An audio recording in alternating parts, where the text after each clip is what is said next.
Ja, hjertelig velkommen da til denne lille samtalen om Bellinis opera i Capoletti e Montecchi i regi av Bergen Nasjonale Opera. Det spennende tider for oss ved Bergen Nasjonale Opera. Vi har nemlig premiere på Bellinis opera om 2 uker. Da må dere komme. Det faktisk Norgespremiere for denne operaen i scenisk fremførelse, så det litt av en begivenhet. Ja, denne titelen i Capoletti e Montecchi. Dette jo en historie om Romeo og Julie. Så hvorfor denne litt lange, litt tunge titelen? Det har seg slik at I den første halvdel av 1800-tallet, når Bellinis skrev sin opera, så var det en del andre komponister som også skrev om Romeo og Julie. Så når Bellini var ferdig med sin opera, så ville han sette en helt egen titel, slik at den skilte seg ut fra de andre operaene.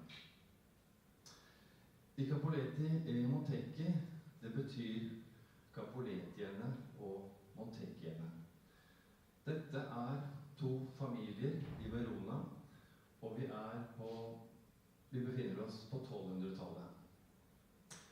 Disse 2 familiene, de representerer 2 forskjellige politiske fraksjoner. Og de i strid med hverandre, og da har vi på en måte tegnet opp hele handlingen i operaen, nemlig det 2 politiske fraksjoner som i strid med hverandre, og så det Romeo og Julie som forelsket i hverandre, men ikke kan få hverandre. Så det hovedtrekkene i handlingen i operaen. Med oss her i dag så har vi operasjef Miller, og vi har regissøren for forestillingen, Nicola Raab, og de skal samtale litt om den produksjonen vi nå i ferd med å lage, og hva vi egentlig vil si med den. Men Bellinis opera full av kontraster, og det også mange mer brutale og rå sider som beskriver denne kampen mellom familiene. Innen jeg slipper operasjef Miller og regissør Nicola Raab til, så må jeg også presentere meg selv. Mitt navn Nicolai Riise, og jeg programsjef ved Bergen Nasjonale Opera. Og så skal vi høre på samtale. Vær så god. Please.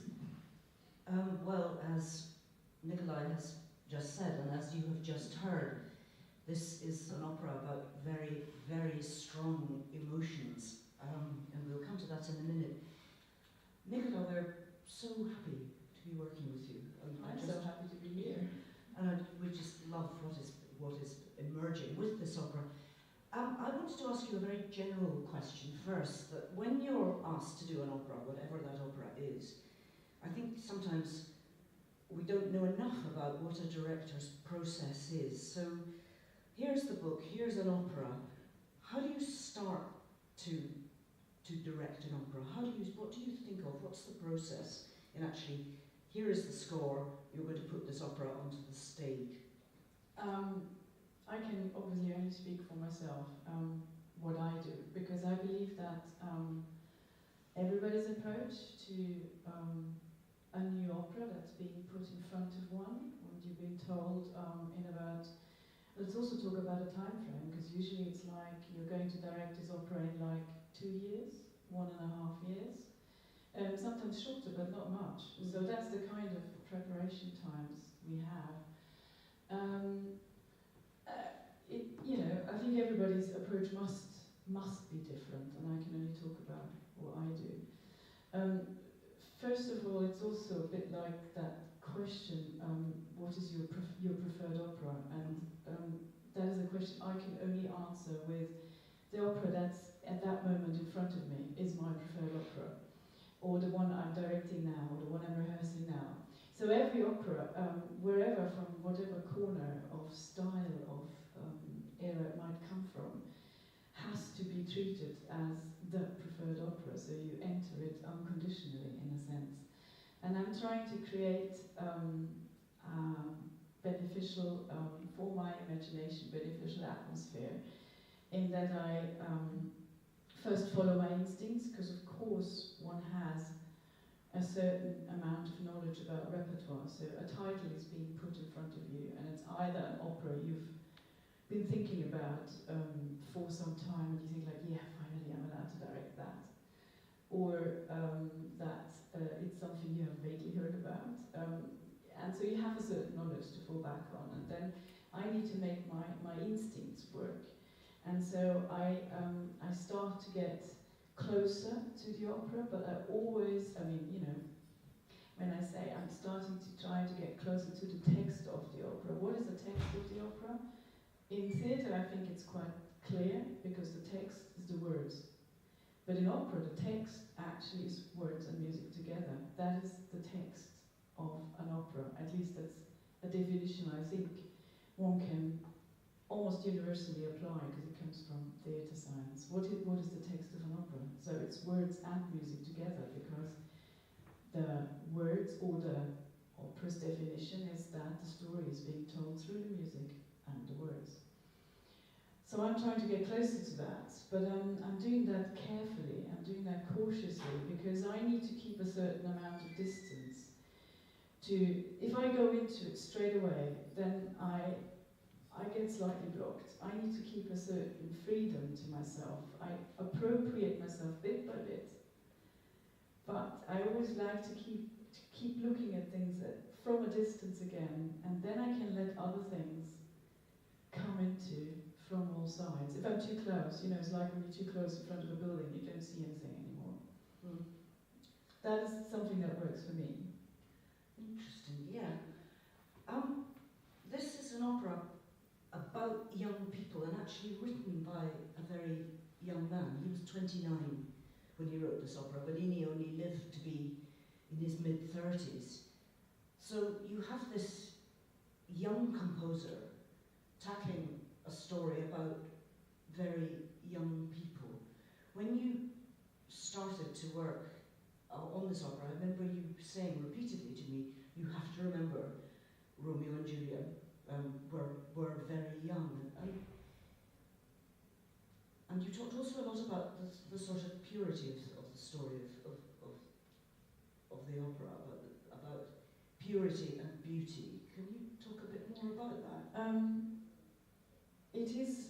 That was about trying to understand for myself how the style, or let's call it the language of bel canto, works, and how we can find a way to translate it onto the stage nowadays. Because, I mean, bel canto in that sense, I'm talking about a certain portion of Rossini's work, I'm talking about Bellini and Donizetti, and I'm talking about early Verdi operas. Then something else happens. Then Verdi is taking over and appropriating that. Of course, late Verdi still is bel canto, but from the point of view of music dramaturgy, he makes things to start to happen quite differently. So I'm really talking about Bellini and Donizetti. So I was trying to find a way, how are we going to translate this? Because I believe you have to look very closely in bel canto and decide where actually is the plot. And now you enter the world of definition. What is a plot? Or what, when we look at an opera today, do we identify as the plot? Is it the action? Is it the so-called action plot? I mean, like in Romeo and Juliet, you know, you think like, oh, I'm sure there must be fights between the two families, and maybe there's the balcony scene. I'll come to that. And then there is the murder of Mercutio, and so this is the action plot for me, you know.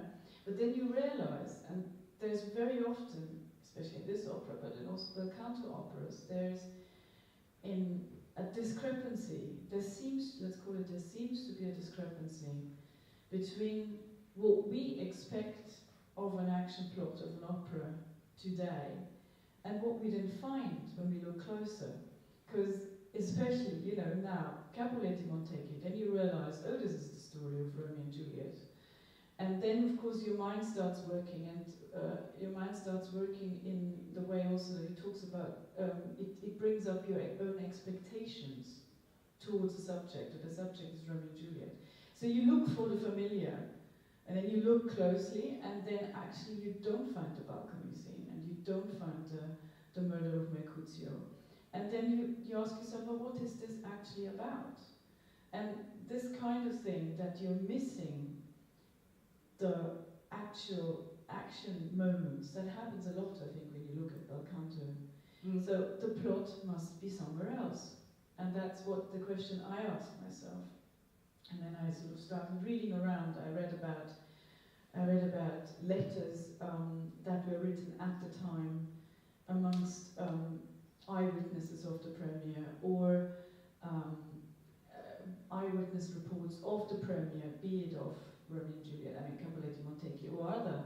We should just explain that although, of course, this is the story of Romeo and Juliet, it isn't really. What Bellini did was take the story back to its absolute roots, sort of before Shakespeare. So, ooh, excuse me. It's not Shakespeare as you know it, so to speak. He went back to, I can't remember the names of the sources. It is like Shakespeare and Bellini were looking at the same sources, old Italian sources in that sense, and came up with two different results. And so I was looking at letters and at eyewitness reports, and they all talked about the fantastic emotion that was created on stage, and therefore that then went onto the audience when they witnessed or when they heard what we nowadays call the bel canto repertoire. And you will also find a word that shows up very, very often in these writings, and this word in Italian is fanatismo, which is where our modern word of fan actually comes from. So people went crazy. People went totally into a frenzy, into a kind of emotional frenzy in hearing and seeing, mainly hearing these operas. And so the realization is that in bel canto, most of the main part of the plot lies in these moments of extreme emotion, which again then is transported through the bel canto, through the music, extreme beauty of extreme emotions translated through the music. So that is where the actual plot is. So we decided, instead of looking for the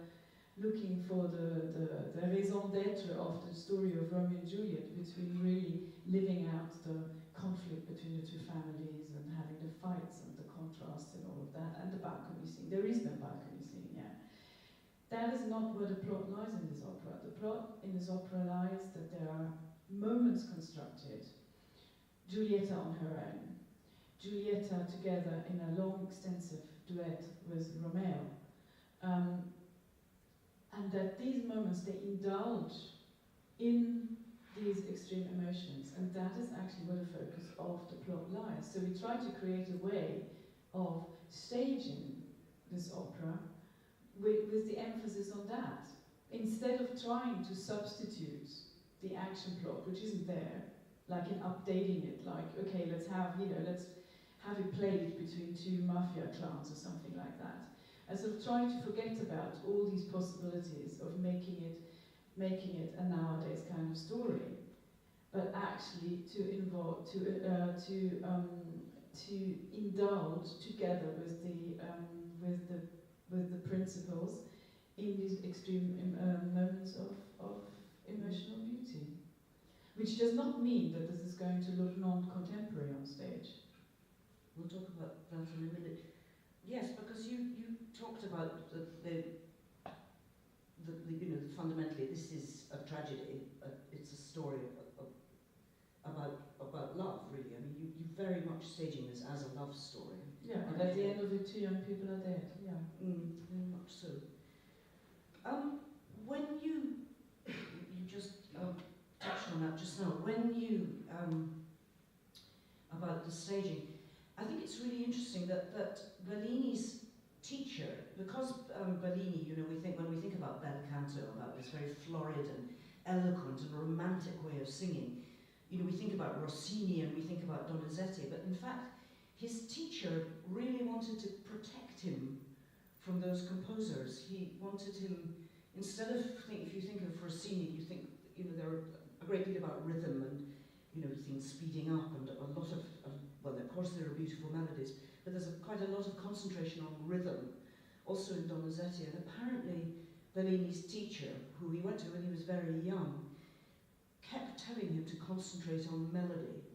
And I think you hear that, well, you just heard it just now in that recording, you hear that this is an opera very, very much about melody, about beautiful, beautiful, extended melody and decorated melody. And I just wondered, you know, you've been talking about that, about beauty and about line and about this melody. How did you then start to think about the set, the costume, and all that aspect of things? Because it's a very beautiful set, but it's very specific, and the costumes are very specific. How did that come about? The only thing, well, what I can say that every work process and every approach to an opera is entirely different, and it always also contains areas which one can't necessarily rationally describe. They're always so you're approaching things on a rational way, you're trying to get your imagination going, you're checking the historic background, you're checking historic facts, and you combine that with imagination, and then suddenly in between a process, which is first quite linear, comes sort of leaps forward, and then with your team or your designer, I mean, it depends if you're working with a, you know, designer who does costumes, designer who does set, or if you have one person and then maybe the lighting designer. We have one person doing we have costume one person and set. Costume and set, Ashley Martin Davis, absolutely. And then there come moments where you suddenly leap forward and you know you're doing the right steps without that you can explain where this kind of stuff comes from. Instinct. Probably instinct. And also, I mean, you know, instinct, and I always say that, you know, I mean, I don't understand myself much as an artist. I'm much more as a craftsman, so I have to understand how I put the things into the right compartments in my craft, and then come these leaps, which are probably the 20% of imagination that we are adding to the 80% of craft. Do you want to describe the set and costumes a bit? Well, and that is very interesting, because if you would have, that changes as well, because very often afterwards you understand much better what you have done as a space, like when you're actually doing it, or you understand it in a different way. And now I would say we've created a space, it's an abstract space, and when you see it, I think you realize immediately that what's taking place in that space can't be a very happy and jolly story. And obviously that space also has a history. There's some layers of past events in that space that can't have been happy either. So whatever has happened in that space before probably was already very sad and destructive. And then at the same time, so it's an abstract space that can do several things, that has, you know, a concentration in the middle, it has opening at the sides, it has walls. And now I know that what we've done is actually we've created a kind of psychological space that whenever let's call it the three main protagonists, which is the ones that actually have arias to sing, which are, of course, Romeo and Giulietta and Tybalt. Everybody else, Lorenzo and the father of Giulietta, don't have arias, they only have recitative and ensembles. So you could say it's a space, a psychological space, that when the three protagonists get thrown into, they have immediate and instant access to their innermost emotional life, and they get thrown into that on the spot immediately, and out comes this fantastic music that deals with exactly that. But I couldn't have described it like that 3 weeks ago. It's very, I haven't seen the set up, I've only seen drawings at the moment, but it's a very, it's a monochrome set, it's sort of quite white, and the walls are sort of, it's almost as though they have tears running down them. They have very dark, it's sort of indigo. It's black. It's black ink. It's almost like black ink. It's very beautifully Black painted, so tears. that it looks as though these black tears are running down the set. You're using the chorus in a very interesting way as well, and a lot of movement in the chorus. And Benito, who is there, is our movement director, sitting there. So a lot of very stylized movement in the chorus as well. Comes from two notions. One of them realizing that, and that again goes back to the fact how much is the actual plot between the two families actually portrayed in the opera. And then you look at the opera more closely, and then you realize whenever there's chorus, actually these are only the capoletti. So most of the time we get the story is being told in the house of the capoletti. I mean, I'm talking about what is the libretto now, and from the point of view of the capoletti. So chorus is most of the time only capoletti. Then in the finale, before the interval of the first act, we get Montecchi, but they're only off-stage voices. And Montecchi we only actually ever see right at the end, when we are at Giulietta's grave, and Romeo gets to go to Giulietta's grave. Suddenly we get the Montecchi. Before that, never ever seen the Montecchi. So that is one thing, and that of course is already, I think, like a cue for every director to start thinking about what can we do nice with that fact that that's only always capoletti, and only at the end we ever see the Montecchi. The next thing that triggered something was that when you realize that there are scenes like a happy wedding preparation chorus or all this like that, but it's only ever sung by the men. And only once is chorus composed for women in this opera, and that's again an off-stage moment. It's an off-stage, sort of a Lontano effect of the voices, of the funeral procession of Giulietta, and that's the only time we actually have female voices in there.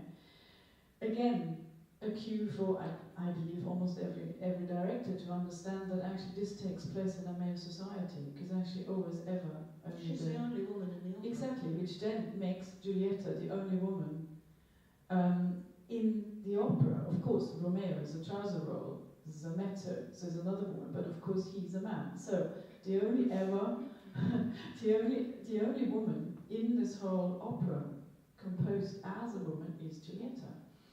So you take all these things, and then I wanted to create a kind of element that, so to speak, gives me a device, a theatrical device of being in the action with the protagonists, the action now, as I've just tried to explain, not being the action plot, but being the emotions of the three main characters. I wanted to have a device that gives me the possibility to be with the soloists within their emotions, but also a way of stepping out of that and looking at them being in their emotions. It's a theatrical kind of device, and that I again created through the chorus. In that, so I created that one group, and they're obviously capoletti most of the time, but they can step in and out of the plot. And so they become almost like an audience which at the time when these operas were premiered were partaking so much in that emotion from the audience. And for me, simply, these emotions that are being portrayed through the music, as I always call it, extreme beauty, portrayed through bel canto music, must be the raison d'etre for that whole repertoire, actually. And so I've created that chorus group who can be with the protagonists in the action, and can also be like us, looking at them, and looking at them in their emotions. And so only right at the end, we suddenly see this group of people that we've understood to be capoletti all the time, and they are wearing white kind of jackets, outfits, yeah? You take that off and you put on a black outfit, and then you are a Montecchi. So basically as a universality of that group. And because I just believe that this opera is not writing that story of there is Capuleto, there's Montecchi, and we have a fight between the two families. That is not the raison d'etre of that bel canto opera. No. It is the beauty, the extreme beauty of the emotions. I think that was for me the key to be able to stage that. And carrying on from that, you know, you have these two young lovers, and you also have Taballo, who is rejected as the ex-boyfriend, so to speak. I mean, how do you see those personalities? I'm seeing that, as you said, and also Maestro Biondi very much sees it like that. They are these very, very young people, but as you know, as it goes together with the space that we've created, Giulietta, from the beginning, there is not one happy moment for her. From the beginning, she is set on darkness, on sadness, and of not escaping her destiny.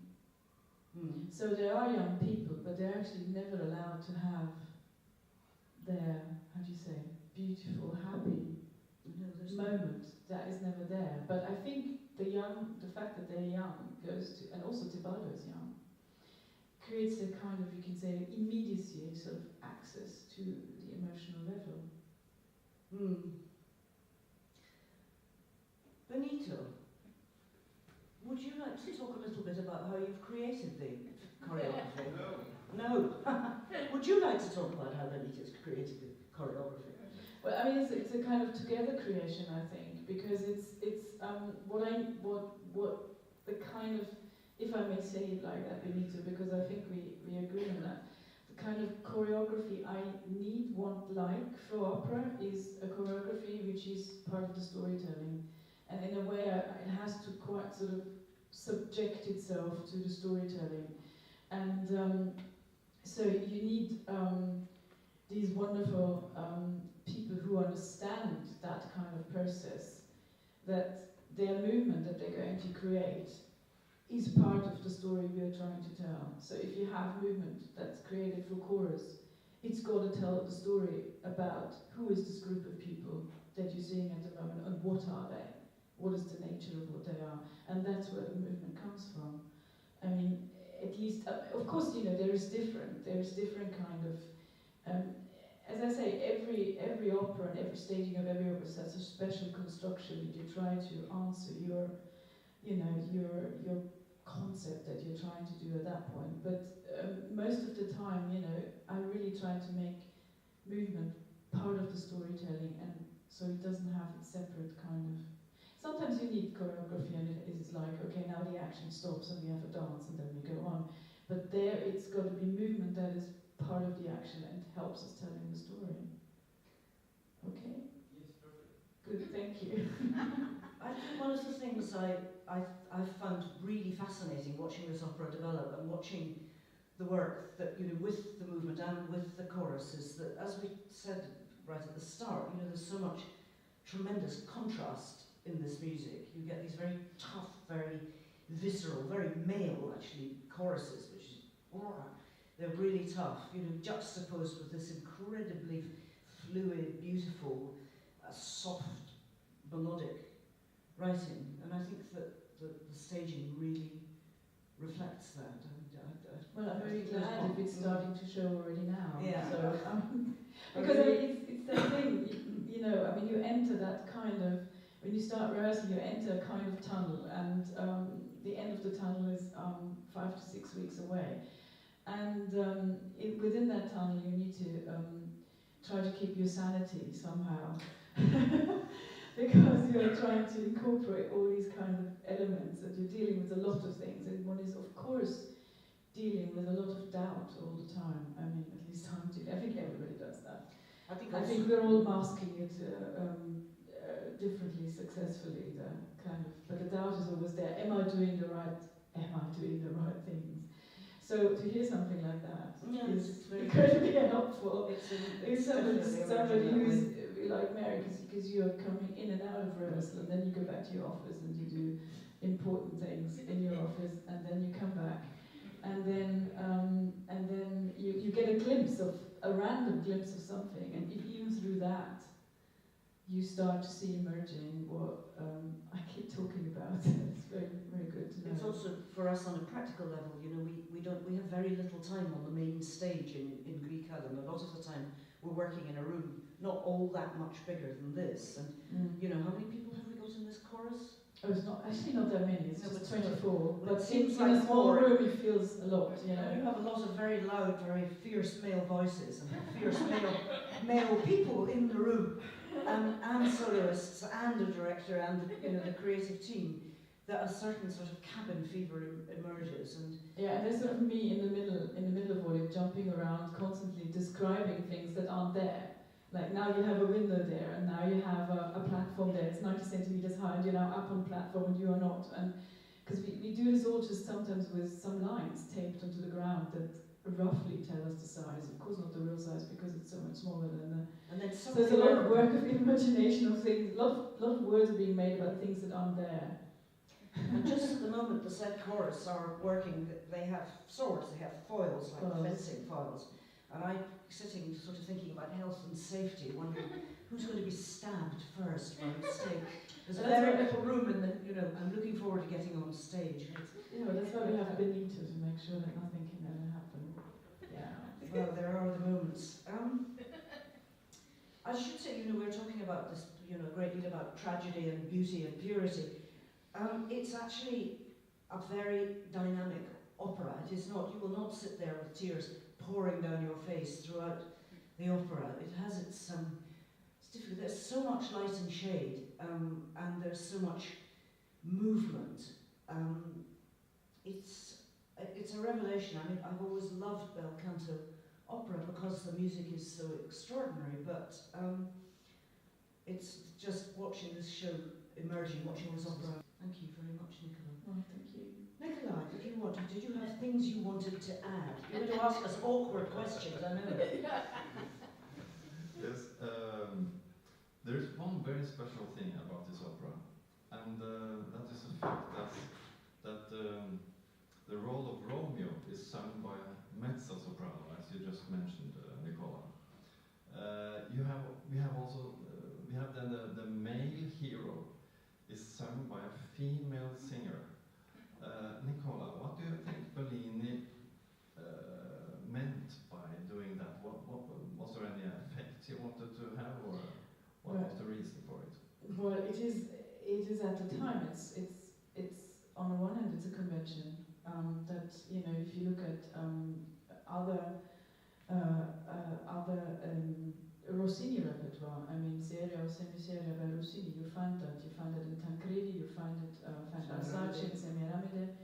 So it's a convention, but I think that convention was again there to create, and I come up with this word again, to create beauty, because it is that mixing of two female voices. It creates that beautiful closeness between these two human beings through their voices being so much like each other. I mean, that's the explanation I have found for myself, and that's why I've come to the conclusion that in general, for the repertoire of bel canto, and maybe that's also why it's called like that you have to understand that it was about creating that emotion through that beauty of the voices. And so that's why, you know, that's why I've tried to create a staging that picks up on that. I think and rather not looking for maybe deficiencies that we might find nowadays in the plausibility of the plot. Doesn't matter, you know. I also think, you know, in this opera where you have, you know, Romeo and Tebaldo as protagonists, so to speak, the fact that Tebaldo is a tenor, a very spectacular tenor. I mean, that's an amazing, just putting those three voices together is extraordinary, and it makes this very defining difference between the two personalities, the personality of Tebaldo and under Romeo? I mean, this whole triangle that in Verdi later then moves on to soprano, tenor, and baritone. So the tenor, the lover is the tenor, and the antagonist is the baritone. But now we're still like, you know, in that era, which is. I mean, I also see it very much as this historical shape of music theatre emerging, and it comes out of Baroque opera. I mean, it's in Rossini really. I mean, a work like Semiramide, I really read like in between the Baroque opera with castrati, and then moving on into music theatre, Italian music theatre as we know it by, let's call it middle Verdi. For me, that is all a development, you know. So in between, it's entirely logical that we have that intermediate kind of state. I don't know. I mean, how would you answer it, Nicola? The question you just asked of me. Well, I think that Romeo maybe is one of the last male heroes sung by females. So the tradition, the convention kind of stops with this opera. Later on, these trouser roles, they were mainly young boys, like shepherds or pages or princes, and with a much lesser role, not the main character. So I think this is the last. This is a farewell to this tradition. But I think really, I mean, when you hear that, suddenly, I mean, you know, first you get that aria that we've just heard, Juliet on her own. Then Romeo appears, and they start their duet, and of course that follows certain formal structures, which were also part of the convention. So you first hear them sing, her sing, then he sings, and she sings again, he sings again. And then comes that moment where suddenly, you know, these two voices fuse. And I think that then really created, you know, as I say, it's the fanatismo. I mean, people were going crazy. It's like probably an equivalent to, you know, that we had in the 60s to a Beatles concert. I mean, people were, and there's the mingling and the mixing of these, a combination of these two female voices, I think did that to the people.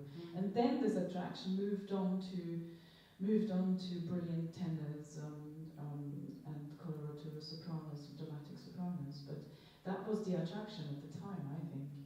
Yes, absolutely.